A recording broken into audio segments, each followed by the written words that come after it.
Hello and welcome to our Atlassian Livestream with Agile and DevOps industry experts. I'm Suzie Prince, Head of Product for DevOps at Atlassian, and I'm excited to be here today with Patrick Debois, who's joining us from one of our partners, Snyk. Patrick, you're someone who's been integral to DevOps, and so we're very excited to have you here. Can you give us an introduction and a little bit of your history? Sure. I have been for many years working in the IT industry. You can see I have gray hair, and I've done pretty much all the roles I could think of, from working on the UI, working on the back end, working on the systems, being a manager, being a coder, being a tester. And I guess that's what in 2009 kind of led me in this discussion about DevOps. Is like every time I entered a new group, I felt like, hey, they think I can't do the previous thing that I worked at. And so I kind of started working with agile teams. And since then, I thought about how the collaboration between Dev and Ops could work together. And then what most people kind of refer to me is that I kind of started by accident, I always say, the first conference around DevOps called DevOps Days. And since then, I've been kind of looking for ideas, nurturing people who have ideas and kind of feeding them all to the world. And I guess that's me. And we're now about 11 years or 12 years later, and I'm still doing this. So. That's great. Yeah, I definitely seen some of that journey myself. When you look back, you said 2009, here we are, the last 2 years I think have been quite different. Like, what are the changes that you have seen over that period of time?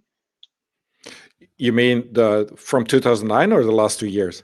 Oh, I think 2009, and then I'm anticipating maybe you've seen an acceleration even more in the last 2 years, sure. But you tell me. Yeah. Well, the first thing in 2009 was there were a lot of people who were having similar pains with the cloud and moving to the cloud, and Agile was ramping up. So all these kind of friction points were leading up to, hey, it's not working anymore, what we did in the past. There was a lot of discussion and freedom of sharing. What I also noticed that there was a lot of people who are already been around the block for a few times, that they kind of like, okay, it's not working. We need to have another way of working. But since then, the idea of looking at it more holistically, looking at the bottleneck, that has grown over the past couple of years. And I've seen so many terms like, we usually say like, well, DevOps, but I've seen front-end ops, I've seen the database ops, I've seen network ops, I've seen WinOps, and that's kind of every new label has brought like a new thing to the discussion. For example, like design ops brought some design thinking in there, and that was a nice thing. It just keeps growing from multiple sources as IDs over the years. So that's been growing, and I think the excuse of you can't do DevOps were in our company, those kind of discussions have stopped over the 10 years. So there is no excuse that people say you can't do it. And that's kind of a big thing that changed over the years, where in the beginning, you're kind of always convincing people there's another way. And in a way, we're still doing that today. But the assumption in the large audience has definitely changed that. Well, we're doing it, it's accepted, it's like a known practice, and we're all trying to achieve this in our company. That's great. And it seems like we have some questions about what other ops have you seen. I know that I have seen like of the biz, DevSecOps, like all squashed together.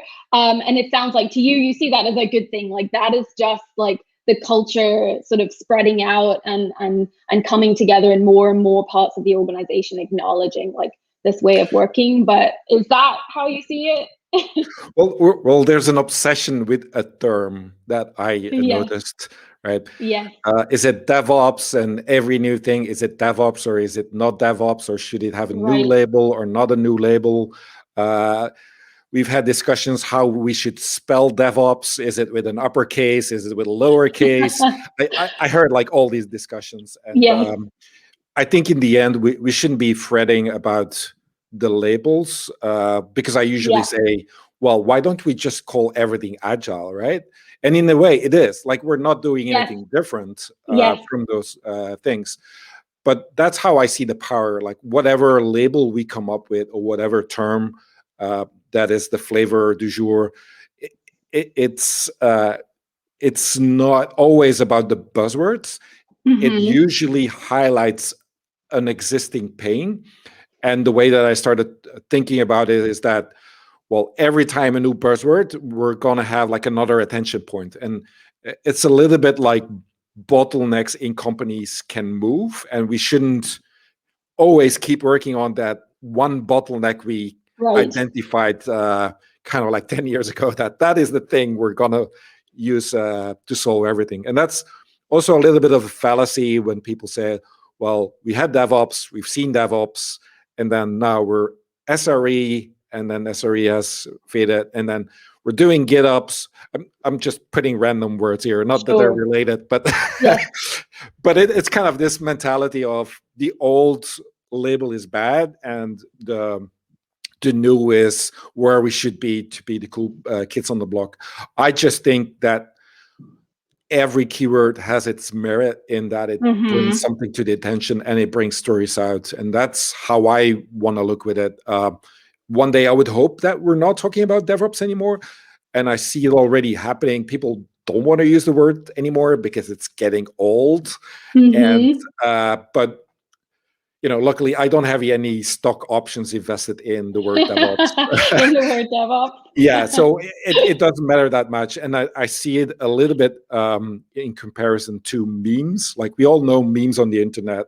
Yeah. And it's, if you look up the word meme, it says it's the cultural identity Right. that we use, a piece of cultural identity. And that's the same thing. DevOps will coexist, whatever we're going to name it in the next wave of IDs.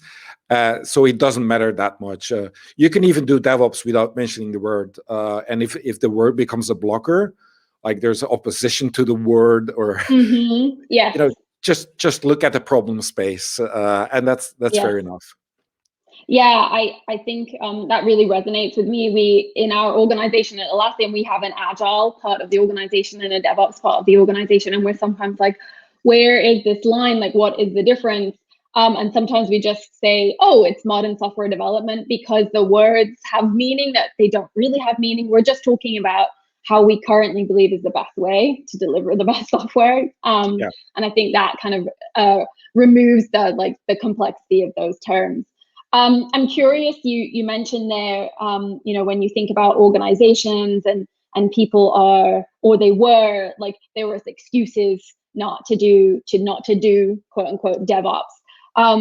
Do you think it's just time that has allowed for people to sort of acknowledge that they, this is for everybody, we're in a federated, we're in a federal industry or a regulated industry, we can do this. Like, I'm curious whether it's just, peer pressure, like why do you think that reaction to it's not for us has kind of changed over time? Yeah, there are different profiles of sometimes being risk averse, and I say that in the code context. Like you shouldn't be adopting the latest thing just because everybody's kind of adopting it. So you kind of have to look what value it's bringing to you.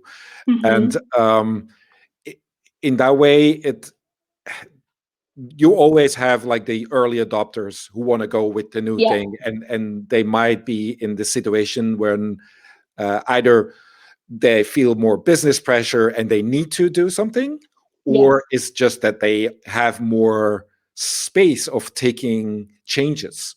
And so one is not per se better than the other, and it's totally normal that there's larger companies, when you start a change, the people impacted in a change. So the irony is that they might benefit the most, but imagine it would fail. We're doing something that isn't good. Yes. The impact Yes. would be enormous. So that's kind of where you have a natural selection of why people are adopting it early or not. And it also depends on your industry, like you're saying. Is it more risk averse? Is it less risk averse? And also the people. Like if you're hiring and your whole company culture is about like, we should keep everything stable, then, well, guess what? You're gonna stay stable for a while, and there's nothing wrong with it. But again, looking at your problems, like if you have a problem, look at that problem. And there's this example somebody told me about. They go into a large organization and they say, well, shouldn't you be doing DevOps? I remember that. And they said, like, the CEO said, like, but what if I just increase my price with 0.5 euros? That has the same effect, right? Like, why would we risk changing our whole organization for a benefit that I can get in another way, in a less riskier way? And I think it puts things in perspective, right? You shouldn't just be doing this if there's no clear benefit, or it isn't aligned with what your biggest need is at that time. Yeah, I think you're right. Like one of the things that I've noticed, because I'm on the product management side, is there's a heavy emphasis to like, these are about engineering practices, and this is about like changing your engineering culture. And I always try really hard to bring it back to like, but it's for a reason. It's for, is there a business need for this? Is there a challenge, a risk, a disruption that you're trying to overcome? For the sake of it, I think is not what really matters. Yeah. And Philippe, I agree with you. The terms get overused, and I think that's I've been thinking very hard how one can protect a term that it has the original meaning, but it's Agile had a manifesto of, what was it, 12 lines. ITIL had 12 books. I just didn't feel like the effort of putting the inevitable that it's gonna be misused. So yeah. And so we have a question here. Putting a label of DevOps on your project might be important to drive the change management. Do you think that's the case? Do you think sometimes that having this label, I think Agile, I think my experience has seen, like, if you say that it has meaning, little a, big A, you take your choice on that. But do you think DevOps does help, that it sort of, inspires change? Yeah, I think definitely. So if you have a problem and the problem is clear, and the pain of the DevOps, the collaboration between the silos is predominantly, it's blocking you from delivering stuff. That's definitely something that can drive a change. And any new term, I often say, like, is there anything specifically in the DevOps transformation or the DevSecOps transformation? It's every time the same. It's a new change in a company. You need kind of allies who believe in the change, whatever the rally cry is, a therm or a pain or anything there, is that you can get behind that. And in some companies, if you would put the term agile now as a rally cry, it will not stick anymore, because they've heard so many different stories of things that work and not work. So there is a timely aspect of using a term with what it's associated with, that it helps, yes or no. So yeah, and so one of the things we wanted to talk about with you today was this. We talked about DevOps and this variety of different kind of mashups. The rise of DevSecOps.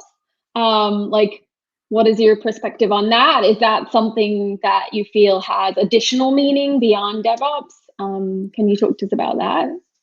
Yeah, so much like I explained in the beginning, DevOps was the friction, the cloud, agile, they were all like pushing things. I think with DevOps, people went to the cloud, they got better automation, they get like something sorted out, but there were just the new bottleneck was for them was security and dealing with security, and it was for a number of reasons.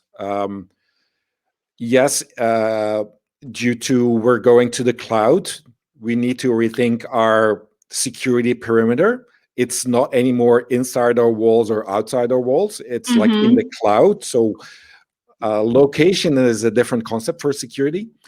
The deploys going on all the time and getting reviews was putting the pressure on the security people that we kind of need another way to deal with this. And then the whole mentality that the impact of a security issue due to the SaaS scale of people being impacted when something of a security level impacts, which can impact the almost like the PR of the company, right? You need to respond, you need to have an ID, you need to have this under control, or your options are just going kind of down. That kind of risk is all building up to also you see it in the news, like security is now like cyber attacks. We're getting aware that the impact is kind of getting ahead of us. So it's not just the one thread of DevOps. There is like a cultural concept. We're driving it as a society. Security, privacy is a concern. And it's all kind of building up to security being the next bottleneck, how we deal with it, this stuff. And I like we found a new label. I know people hate it because they say, how is it different from DevOps? But then again, if I would search DevOps now as somewhere on Google or on Twitter, I will only get all the different stories. If I find DevSecOps, I get the focus stories around security. And yes, some will abuse the term and kind of put all the marketing material in there, but at least there is a way of labeling the stuff that we're all trying to improve as a practices. Yeah, going back to our earlier conversation when I was asking you about like what have you've seen the change, I think this is obviously a change we've seen, like this thoughtfulness about security and the implications of that when you work in this way. Do you think this is also helpful to those industries that were more risk adverse, that they can now see that there's an acknowledgement that it's not, there's not a misunderstanding that this is just about getting faster and putting anything out to our customers. Like this is about putting the right thing out and high quality. Do you think that has really helped sort of elevate and acknowledge that, yes, it's that, safely, we're going to do it safely as well as continuously? Well, there's definitely some riding along with DevOps to kind of say, well, it worked for DevOps, why shouldn't it work for security, right? So there's definitely a little bridge that people are making on it. But yeah, the people who are more risk averse, they're embracing a little bit more, less of the mentality, we can never fail. And it was the same thing when DevOps started, where our architectures were about, we cannot fail, right? And the same was in security, like we need to protect and we can't let nobody in. Of course, we had the multiple layers of defense, but we're starting to see that we cannot do this alone. And it's like operations, we could not do this alone. We started to have the problems and seek help from other people in the company, because the security folks could not do this alone. Like ops doing this alone without understanding the application, they couldn't do this alone. And that's kind of a new shift in mentality. I'm totally not advocating that they should release unsecure code, but there is a transfer of knowledge that you can do from your security department to other people. It's not 100%, and it might be just the 20%, but at least there is help you're getting from other people inside of your company to do this better. Yeah, I think that's good. And I think some of the things, I don't know if we've seen it in our comments today, please, if anybody's out there, send us some questions through, but I'm curious if somebody is just, new to this term and is thinking about how do they, they're seeing potentially some of the bottlenecks that you referred to earlier and some of those challenges. Like, how do you recommend they start to think about, having a DevSecOps culture even before they start to think about like other things? Yeah. So the first rule in any pain is kind of stop the bleeding. Right. And usually that is about like getting awareness or getting at least some way to react when things go wrong. Yeah. And I know the industry has a big narrative around doing things early in the value stream and fixing, but Yes. you kind of usually stop by stopping the bleeding somewhere in production in a way. And then you get a little bit more time to kind of go earlier in the value stream and get more at the cause or way you can fix the problems. But those are important to keep in mind, is that you will hear a lot of DevSecOps narrative, which is good. You know, we're scanning the code, we're scanning our environments for vulnerabilities, and we're testing them again in our pipeline. We're educating developers to write better quality code, and security is becoming part of that. But at the same time, by creating this observability, making sure things work in production, that you have things under control, kind of both are important. And I don't know how I can stress this enough. It's like, as much as shifting left, what people say is shift left early in the value stream, get also the shift right, which was kind of DevOps under control with your monitoring and so on. And then the third layer is like, once you kind of are able to stop the bleeding, you're able to start early in the value stream on the development. There's the third, what sometimes in the book is of the DevOps handbook is referred to the third way, which you're actually learning, right?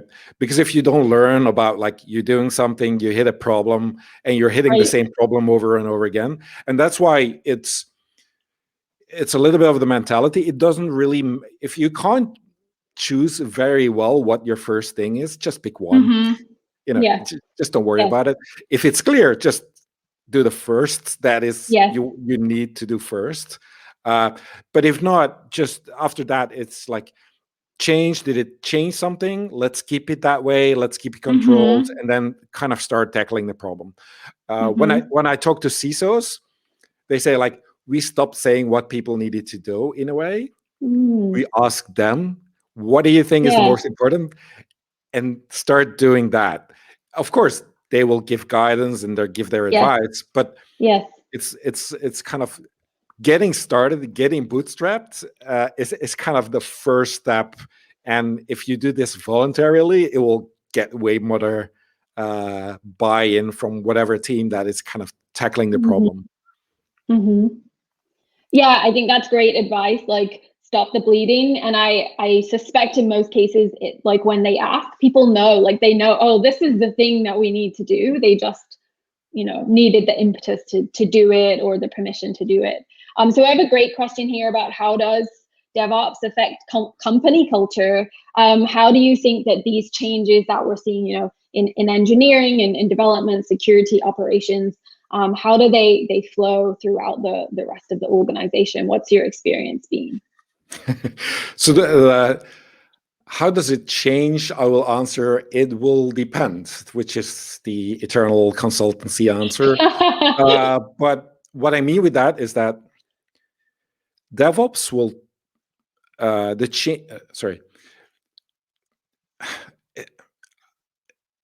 your CEO, and it sounds really weird, but your CEO will actually allow certain DevOps change to happen, yes or no. And by that I mean, he probably sets the tone of your culture. And then when you move something in DevOps, whatever it is, like your collaboration or not, or your automation, yes or not, whatever the culture of the company already thinks is important, they will start doing practices on. If they believe that it's all about DevOps is all about automation, they will do everything about the automation. They think, if I just have an API, I don't have to talk to people. So that's that view. If you're measuring, we're going to measure, and ultimately the metrics are going to show we're going to have great success. Like, whatever we do, it's going to show we're having great success. It if you look at the state of DevOps report, they have like the kind of the overachievers and the laggards, right? But if you look at them, they're all doing the technical things. They're all having a pipeline. They're all good. But it's only the people who have embraced that they're really serious about changing their culture, and that might be due to a new CEO coming in, or the person driving it having really the cultural change, that will make the difference of your DevOps transformation. So maybe DevOps again is the excuse to change, but if you're not using the opportunity of that, then it will be stuck and you'll be on to the next keyword again. Yeah, that's great. We'll just take this this additional question, kind of flipping back over to DevSecOps. So are there industry-wide DevSecOps certifications for organizations like ISO?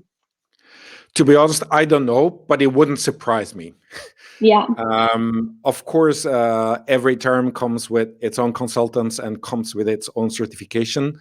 I like certifications in a way that I use them myself for learning. But I wouldn't use them myself as a way that this is the absolute that I trust the person to do the right thing. But it is training. However we see it, certification is a training. But I'm not aware of a body that kind of specializes in that. I'm sorry about that. No, I think if we find out, we'll put some comments in the link for you. So thanks for the question. So Patrick, we're interested to know, we're talking about DevSecOps and this pervasive idea that we should shift left. I think that's fairly well understood, but you also said you like to see organizations like consider shift right as well. Can you tell us more about is that something we should be thinking about, or that's just a reminder to it's not, it's not one or the other. It's about being thoughtful. Yeah, it's just my DNA. When everybody says shift left, I say shift right, and whenever we say shift right, I should say shift left. But and the term shift right doesn't exist. You will not find it on the internet. But I just wanted to point out that much as Dev and Ops, we brought them together.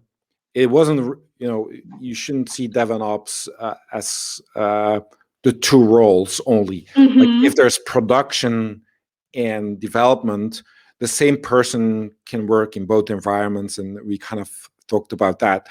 The main point is that it is important to do the hygiene of the development and make sure that everything, as much as you can, you fix there.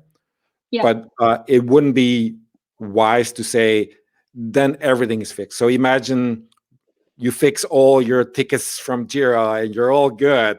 It doesn't mean you're never going to get an outage. I'm sorry. I'm talking Atlassian here, but but that's the reality. And I think being prepared for both, work as much as you can to prevent, but be prepared when things happen. And even then, it's not always about production. Sometimes it's about is your business able to deal with an outage on a communication level? Does it have the right strategy in place to deal with that? So it's not only technical. And that's why I think both are important. And that's why I'm advocating this, not that I'm trying to launch a new label here. Okay, you didn't hear it here first, folks. There's nothing new here. Thinking back to some of the things you're talking about, if the CEO wants to make that change, if they are, they want to make these cultural changes, they will look for ways to do that. I'm thinking about the people on the teams, the developers, people in security, when they think about their role changing, and the team structures are changing, right? We're seeing all these different type of team topologies and which ones are the best for an organization. How do you think that an individual, let's say a developer who is now is responsible potentially for building it and running it, how do you think they should think about security and their role in that process of quality? Sure. So I know a lot of people when they kind of start working on DevSecOps transformations, within quotes, they're talking about we need to level up the developers on their security competence, like technical skills, and it's kind of important for people to understand, obviously, the domain they're working on, and what you don't know, it's kind of right. You have to learn, and security has a big role to play there in leveling up some of the competence.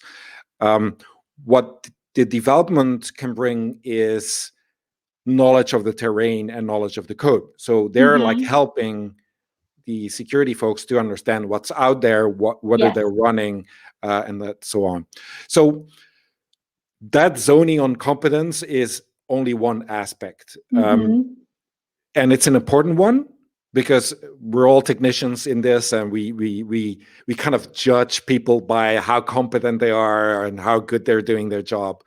But there's, when you look at there's a book called the Tin Book of Trust, and they kind of split it up, trust, in 4 things, and one of them is competence, but the other one is how sincere people are. So how is your culture that you're, whatever you say, that you actually mean what you say. So that is another thing to talk about. Like when I say security is important and I don't really mean it, then you're having another problem, even though I might be competent there.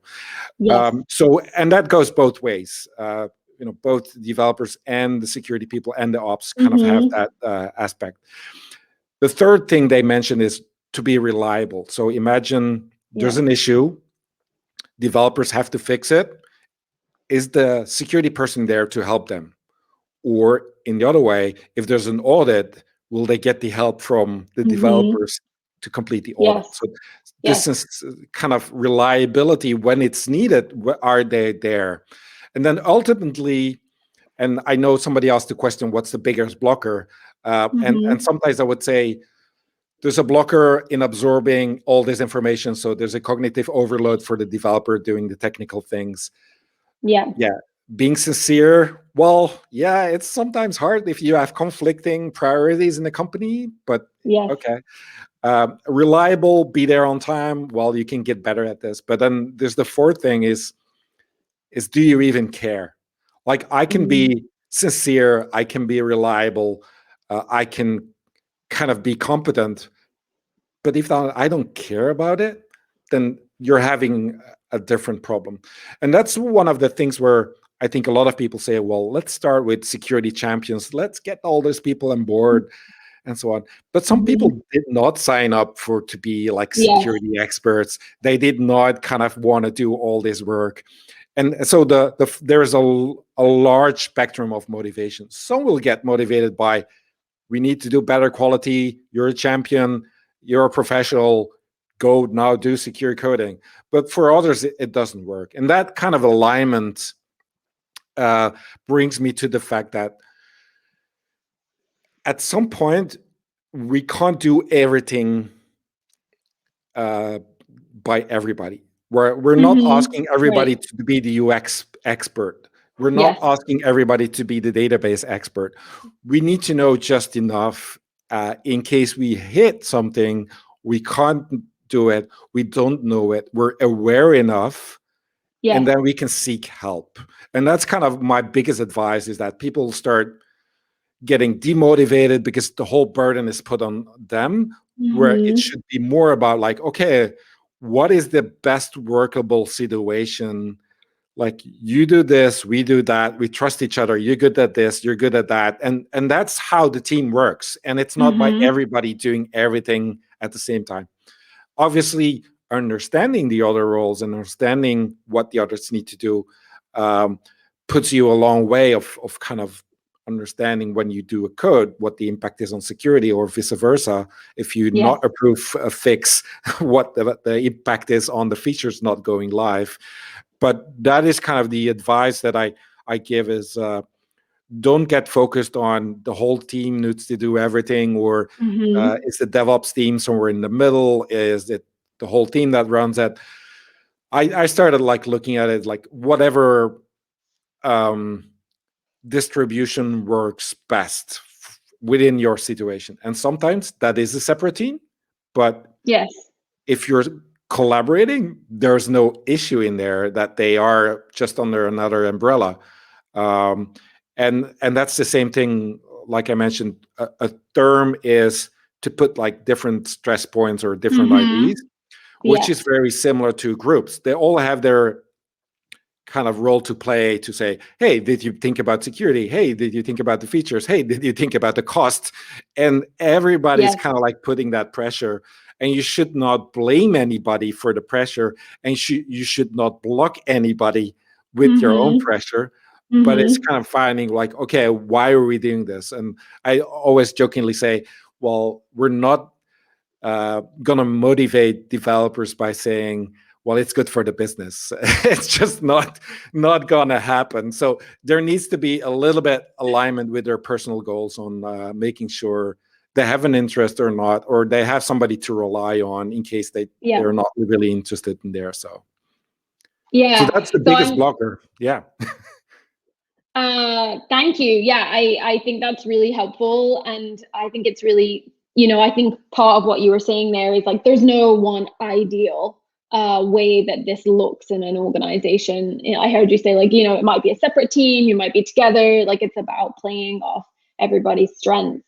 I'm curious how you think about, you mentioned feedback earlier and this idea that, you need to be thoughtful and have continuous learning. Do you think that there is a way to, let's say you start off with a culture that people don't trust each other, like in general, people are not reliable because they're in their silo and they only do, what somebody up here says rather than somebody over here.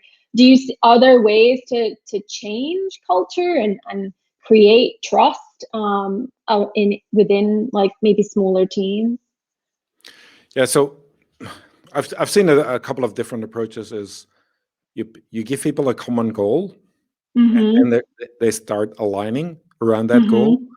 But obviously, if you give another team another goal and they're conflicting, you're back at square zero. Right. But it's definitely helping in the bonding, right? And that's why if you only give your team a bonus for delivering features on time, but don't take into account that the production is running correctly, and then it's kind of those incentives are not aligned in that way. Some people do this by rotating people in certain teams, and they kind of bring knowledge back from one team to kind of the other. So that's another approach. Or you kind of give people a choice. Do you want to go somewhere else? Do you want to learn? Do you want to have this aspect? So a lot of it is about giving space to people to make sure that they have this opportunity to deviate from their existing patterns. And the more they do together, whether that's pair programming, whether that's threat modeling, whether that's dojos, whether that's mob programming, like everything that you do together just creates a bond. And that's usually a good way of doing this. That's great. So I want to like think a little bit more about the future now. So we talked about, going back to 2009 and some of the things we're seeing now with security. Like, what do you think the next set of challenges will be for businesses, and what will be the impact on like what I call modern software development? Where do you see like the next quote unquote ops, what's coming for us? Well, it's like a crystal ball, right? So please predict the future. I do think, particularly in DevSecOps, there's an area that I think is under highlighted, which is the prioritization. And I mentioned this before. The prioritization is not like, is the one vulnerability a 7 on a CVE scale or a 3 or something like that. It's the mixture of, are we going to work on the feature? Are going to work on a security fix? Are we going to do some stability? So where all the threads in the backlog kind of come together, like who gets the consensus about what we do next? And security is a little bit weird because it doesn't really immediately add value. Yes. And so how do you balance this prioritization? So that's an area that I think there's some discussion. There's also some part of the SAFE framework which tries to address this with some kind of areas of research. So that's kind of how I think DevSecOps is different from DevOps. It's the risk kind of prioritization, which is a little bit weird. It's like insurance. We don't really know that. That's right. In general, there's going to be hopefully a broader thinking that we're getting past DevOps thinking. Let's think how this impacts hiring, impacts a silo, finance impacts a silo, kind of different areas. But then we can start calling it agile again because we're back reunited with the business. Ultimately, I hope we're kind of getting there. But we'll always put our own challenges up that you need a new word. So yes, I'm sure we'll find a new word. And I'm very curious about the prioritization. Obviously, being on the product side, I think there's a tendency to kind of say like, oh, go prioritize this. And I think you're right. It's a very different kind of skill set to understand and see the impacts of those. So I think maybe an acknowledgement that there are multiple viewpoints there is really important. So before we wrap up, are the things that, our audience should be thinking about? Maybe they're starting a DevSecOps or maybe they're new to DevOps, like any final words of wisdom or trends that you think we should all be kind of paying attention to? So if you are passionate about DevOps or DevSecOps and you want to drive a change in your company and your company is new to this, I get a lot of questions from people. Well, they're not seeing the value. They're not hearing me when I bring up these ideas, and they get into this kind of frustration pattern where they're not getting, success with their story, even though it's happening in other companies. They're not getting the success. And my advice is always, but have you tried listening to what their problem is? You came up ready to say, this is the solution, but you're not listening to what the other thinks is the problem. You might, have a different opinion on it, but you kind of need to phrase the value you're bringing for the pain somebody else is feeling. And that's kind of where I see a lot of the frustration of the early adoption is that we're not getting it across that it's valuable. Yes. Well, guess what? If you can't touch on what value we are bringing to that person, you can't articulate that. Stop doing and naming it DevOps is just look at what you're facing and try to help that in little steps. So that's some useful advice for people starting there. Yeah, I think it's really great advice. It's been delightful to have you. And I think ending on that note of listen, be thoughtful, be mindful. It's not just about, the term we started off with or any of the others. I think that's really the most important thing. And hopefully everybody has had a great time listening to you, and they can connect with us in the comments. So thank you so much, Patrick. And hopefully we can have you back another time.